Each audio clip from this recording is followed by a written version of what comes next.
Jeg er Jens Hørsted, og jeg er professionel biolog. Psst, psst. Det er herovre. For fanden. Ja, mit navn er Jens Hørsted, og jeg er professionel biolog. I dag skal vi lære jer om proteinsyntese. Som I kan se her, har jeg mange biologting, vil du gøre mig højst professionel.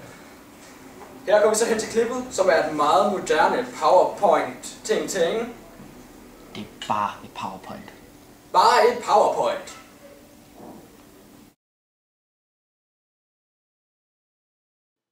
Se, her har vi så en DNA-streg. Den deler sig. Ja, og her kommer der så et mRNA. Det er den her seje lille røde dut, hvis I ikke skulle have købt det. Her. Og hvad er det? Jamen det er jo sørme med en RNAN. Den lille søde grå dut der.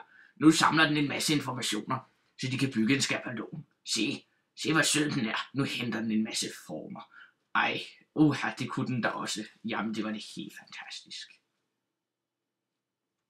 Ja, nu går den sådan en tur.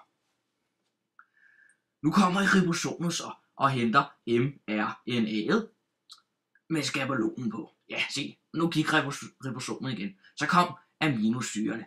Og de kommer så og ser, jeg passer så afleverer jeg den lille fine dut deroppe. Jeg kan også gøre det. Se, jeg kan også. Bup. Ja, det gik også godt. Skal jeg gøre det også? Okay, jeg kan godt. Dup. Og sådan skaber man et protein.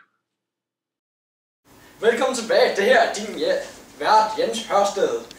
Nu vil jeg vise dig 4 fun facts about proteins. Hvad laver du? Hvad? Var det ikke her, jeg skulle gøre rent? Jeg står lige og laver show. Nå, okay. Gå, nej, hvad? Nej, du kan ikke. Gå med. Okay. Ja, proteiner er godt for dig, men for mange af dem er dårligt. Husk det, børn. Der er både proteiner i dyr og planter. Altså all around, guys. Nummer 3.